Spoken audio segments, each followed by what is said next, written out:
Yes. Hello everyone. A very good evening to all of you. So आज जो है PNB clerical to 1 का notification release हो चुका है और आज ही रिलीज हुआ है. ठीक है. PNB में बहुत सारी वैकेंसीज आती हैं अगर हम क्लैरिकल टू स्केल 1 की बात करें तो. ठीक है. And this is a very good opportunity also, right. अगर आप अभी क्लैरिकल में हैं और आप ऑफिसर बनना चाहते हैं, ठीक है, तो ये बहुत अच्छी अपॉर्चुनिटी है PNB के उन सभी अवार्ड स्टाफ के लिए जो अभी एज अ क्लर्क काम कर रहे हैं, राइट. ऑफिसर बनना एक हर क्लर्क का सपना होता है कि हम जल्दी से ऑफिसर बने, और पर्क्स भी बहुत होते हैं. जब आप क्लैरिकल टू ऑफिसर जाते हैं तो आपको हाउस अकोमोडेशन मिलता है, आपको फेस्टिवल एडवांस मिलता है, आपको कई सारे फर्नीचर के अलाउंसेस मिलते हैं. तो अलाउंसेस में भी काफी ज्यादा इंक्रीज हो जाता है, राइट. तो यहाँ पे देखो already date of return test जो है वो भी आ चुकी है यहाँ पे 25 जनवरी. मतलब अभी टाइम है काफी. पूरा दिसंबर है आपके पास, पूरा जनवरी है, मतलब 2 महीने का टाइम है एग्जाम में. तो this is the right time कि जब आप अपने एग्जाम की प्रिपरेशन करें. रिटर्न टेस्ट में पास होना काफी नहीं होता, क्योंकि देखो 2 चैनल होते हैं, मैरिट और सीनियरिटी. तो अगर आप मैरिट चैनल के लिए अपियर कर रहे हैं तो डेफिनेटली केवल रिटर्न टेस्ट में पास होना काफी नहीं है, आपको ऊपर भी आना है. मतलब आपको रिटर्न टेस्ट में मार्क्स भी बहुत अच्छे होने चाहिए, और उसके लिए आपको कोशिश करनी है कि आपका रिटर्न टेस्ट बहुत अच्छा जाए. ठीक है. एंड आज ही से HRMS में जो है वो ऑनलाइन एप्लीकेशन आप फिल कर सकते हो. 12 नवंबर मतलब आज ही नोटिफिकेशन आया है, और आज से लेके और 20 तारीख तक, ठीक है, 20 तारीख तक की डेट है. ये 21 और 25 कंट्रोलिंग अथॉरिटी के लिए होती है अप्रूवल के लिए, बट आपके लिए 12 से 20 तारीख की डेट है जिसमें आप HRMS में जो है फॉर्म फिल कर सकते हैं. ठीक है. एंड अगर आप देखिए इसमें एलिजिबिलिटी क्राइटेरिया क्या है, तो यहाँ पे 10th मैट्रिकुलेशन एग्जामिनेशन पास होना चाहिए. Must have completed minimum 2 year of service for SC/ST candidate and 3 year service for other candidate. तो यहाँ पे क्या मांगा है, एज अ क्लर्क आपने कम से कम 2 साल काम किया हो अगर आप SC/ST है, और अगर आप बाकी और कैटेगरी को बिलोंग करते हैं तो 3 साल की मिनिमम सर्विस मांगी है as a clerical cadre as on 1 March 2026. तो कट ऑफ डेट हमेशा नेक्स्ट ईयर की होती है, और उसी डेट से आपका प्रमोशन इंप्लीमेंट भी होता है. ठीक है. हमेशा जो प्रमोशन इंप्लीमेंट होता है वो यही से होता है. इसके अलावा SC/ST candidate must possess at least 4 and other category candidate at least 6 priority marks. Priority marks क्या है वो भी हम आगे देखेंगे. ठीक है. तो यहाँ पे देखिए प्रायोरिटी मार्क्स जो है ये आपके हर साल 1 जनवरी को कैलकुलेट होते हैं. ठीक है. अब देखो इसमें क्या है, अगर आपने 1 साल की सर्विस की है तो उसके लिए 1 नंबर. अगर सपोज मेरी सर्विस क्लरिकल कैडर में 5 साल की है तो मुझे वहां पे 5 नंबर मिलेंगे. तो हर कंप्लीटेड ईयर ऑफ सर्विस के लिए 1 नंबर यहाँ पे डिफाइंड है. 1 mark will be deducted for every increment without permanently as a result of the disciplinary action. Disciplinary action है तो वो 1 नंबर उस साल का कट जाता है. ठीक है. एंड लीव विदाउट पे आपकी कंटिन्यूअस सर्विस में नहीं आती. सपोज आपने एक्स्ट्रॉर्डनरी लीव ली है, ठीक है, मैटरनिटी लीव आती है, CL आती है, PL आती है, बट अगर कोई विदाउट पे लीव है तो वो आपकी कभी भी कंटिन्यूअस सर्विस में नहीं आती, वो हमेशा आपकी डिडक्ट होती है. ठीक है. इसके अलावा देखो प्रायोरिटी मार्क्स की अगर हम देखें तो यहाँ पे ग्रेजुएशन के आपको मिल रहे हैं 2 नंबर, मास्टर डिग्री के आपको मिल रहे हैं 1 नंबर, अगर आपने लॉ में डिग्री की है तो 1 नंबर, अगर आपने JIB और CIB पास किया है तो JIB के लिए 2 नंबर, CIB के लिए भी आपको 2 नंबर मिलेंगे.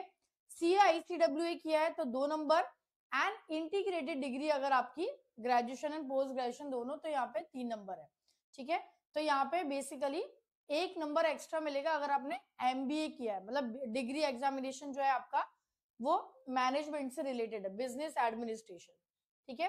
तो ये प्रायोरिटी मार्क्स की लिस्ट है. तो JIB CIB हुआ या फिर आपने डिग्री की हुई है ICWA CA MBA, तो उसके लिए आपको यहाँ पे अलग से मार्क्स दिए गए हैं प्रायोरिटी मार्क्स में. ठीक है. इसके अलावा लास्ट डेट 20 तारीख की है, और अगर हम यहाँ पे देखें तो आपको यहाँ पे ऑनलाइन टेस्ट होने वाला है. ठीक है. There is no interview, interview के बारे में नहीं है. तो PNB में ऑनलाइन रिटर्न टेस्ट होता है, और आप यहाँ पे देख सकते हो टोटल पूरा जो आता है पेपर वो 100 नंबर का आता है. मतलब 2 पेपर आते हैं, पेपर 1 पेपर 2. सेम सिलेबस है हमेशा, लगातार 2 से 3 साल पिछले सालों से यही सिलेबस रहा है. पेपर 1 आता है, पेपर 2 आता है. पेपर 1 में क्या आता है, बैंकिंग की नॉलेज मतलब जनरल बैंकिंग। अगर आपने जेआईबी में पीपीबी पढ़ा है, समझ लीजिए पीपीबी है ये, ठीक है। जो भी हमारा डे टू डे बैंकिंग होती है, बैंकिंग ऑपरेशन, वो आता है। डिपॉजिट मोबिलाइजेशन स्कीम आती है, कस्टमर सर्विस है, प्रायोरिटी सेक्टर लैंडिंग पे बहुत क्वेश्चन आते हैं पीएनबी में। Credit scheme, special credit scheme, conventional loan, loan documentation and banking law यहाँ पे आता है, जो सीआईबी का बीआरबीएल है, ठीक है। तो बैंकिंग लॉ हो गया, जनरल बैंकिंग हो गई, प्रायोरिटी सेक्टर लैंडिंग हो गई, special credit scheme, conventional loan, loan documentation. Paper 2 जो है इसमें यहाँ पे आपकी अकाउंटेंसी भी आ जाती है और इकोनॉमिक भी आती है, ठीक है। और ज्यादातर एस्पायरेंट क्या होते हैं ना, नॉर्मली आप डे टू डे बैंकिंग फिर भी आप फैमिलियर होते हो, इवन आप बैंकिंग लॉ से भी फैमिलियर होते हो, बट इकोनॉमिक्स जो आती है यहाँ पे और अकाउंटेंसी और जीके भी आती है यहाँ पे। तो पेपर 2 आपका जीके का होता है, इकोनॉमिक्स का होता है और अकाउंटेंसी का होता है। However, that SC/SA will be required to take online paper test, मतलब जो सीनियोरिटी चैनल में है वो केवल पेपर 1 का टेस्ट देते हैं, बट अगर आपने मैरिट चैनल में अप्लाई कर रहे हो तो आपको दोनों ही देने हैं। तो यहाँ पे आपको जीके भी पढ़नी है, इकोनॉमिक भी पढ़नी है और अकाउंटेंसी भी पढ़नी है, ठीक है। सो यहाँ पे इसीलिए ये पेपर थोड़ा सा डिफिकल्ट हो जाता है, राइट। अब क्वालिफिकेशन जो मार्क्स है पूरा मैंने आपको बताया था, क्राइटेरिया ग्रेजुएशन के इतने नंबर हैं, ठीक है, देन पोस्ट ग्रेजुएशन के, बट टोटल आपके 25 से ज्यादा नहीं मिलेंगे, चाहे मैंने कितनी भी डिग्री की हुई हो, टोटल मुझे मैक्सिमम 25 मार्क्स यहाँ पे मिलेगा, ठीक है। इसके अलावा सर्विस का आपको ऑलरेडी मैंने बताया कि 1 नंबर आपको मिलेगा अगर आपने 1 साल की सर्विस की है, 2 नंबर अगर आपने 2 साल की, for each completed year of service up to 10 year of service, and 1.5 marks of each completed अगर आपका 10 साल से ऊपर है। तो सपोज अगर मेरा एक्सपीरियंस 12 साल का है तो मुझे 10 नंबर वो मिलेंगे और मुझे 2 साल के 3 नंबर मिलेंगे, ठीक है। तो यहाँ पे 1.5 नंबर हो जाता है आपका, बट मैक्सिमम 25, भले ही आपकी सर्विस 15 साल की है, 20 साल की है, 25 साल की है, मैक्सिमम मार्क्स आपको सर्विस के 25 ही मिलेंगे। Up to 10 year it will be 1 mark, but उसके बाद ये 1.5 नंबर मिलना है आपको, ठीक है। तो बढ़ जाता है। प्रोविजन पीरियड जैसे आपका क्लरिकल टू ऑफिसर में होता है सिलेक्शन, प्रोविजन पीरियड आपका 1 ईयर का है, ठीक है। हमेशा सारे बैंकों में 1 ईयर का ही होता है और लिंक एचआरएमएस की यहाँ पे दी हुई है, ठीक है। इसके अलावा इसमें आपका देखिए, ठीक है, पेपर आईबीपीएससी कंडक्ट कराता है and so this is the all, right. तो जो आपको मेन ध्यान यहाँ पे देना है, ठीक है, जो आपको मेन यहाँ पे ध्यान देना है वो आपको देना है पेपर के ऊपर, क्योंकि इसमें आपका इंटरव्यू नहीं आता, पेपर आता है, केवल पेपर है, ठीक है। Written test 0 to 1 only written test will be there, तो you have to qualify written test with the maximum marks. जितने मैक्सिमम मार्क्स आएंगे स्पेशली मैरिट चैनल में तभी आपको यहाँ पे फायदा मिलता है। और पेपर 2 पेपर 2 एकदम अलग है, जो बाकी के बैंकों में नहीं आता, economics, general knowledge and accountancy, then paper 1 is also there. तो यहाँ पे देखिए, यहाँ पे ऑलरेडी हम लोग बैच इसका लेके आ चुके हैं, ठीक है। एंड आपको क्या करना है, अभी यहाँ पे गूगल पे जाना है, देन अड्डा 24/7 टाइप करना है, या फिर आप अड्डा का ऐप भी डाउनलोड करके वहां से डायरेक्ट परचेज कर सकते हैं, ठीक है। एंड गूगल फॉर्म की लिंक जो है वो डिस्क्रिप्शन बॉक्स में दी हुई है, तो वो गूगल फॉर्म भी आप लोग फिल कर सकते हो और बैच की लिंक भी दी हुई है, ठीक है।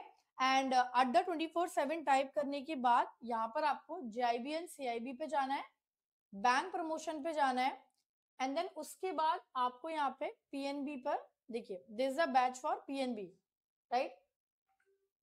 क्लरिकल टू स्केल 1 दो अलग अलग बैच आपको दिखाई देंगे, 1 to 2, 2 to 3, तो आपको 0 to 1 पे यहाँ पे देखना है, ठीक है। क्लरिकल टू 1 अच्छे से एक बार पढ़ लीजिएगा, क्लरिकल टू स्केल 1, ठीक है। एंड यहाँ पर आपको क्लिक करना है और कोड लगाना है Y666, अप्लाई करना है, और यहाँ पे नंबर भी दिया हुआ है डिस्क्रिप्शन बॉक्स में 0981981924 तो उस नंबर पर 1 दिसंबर से, ठीक है, कोड आपको यहाँ पे लगाना है Y666 एंड बैच आपका शुरू हो रहा है यहाँ पे 1 दिसंबर से स्टार्ट हो रहा है, ठीक है।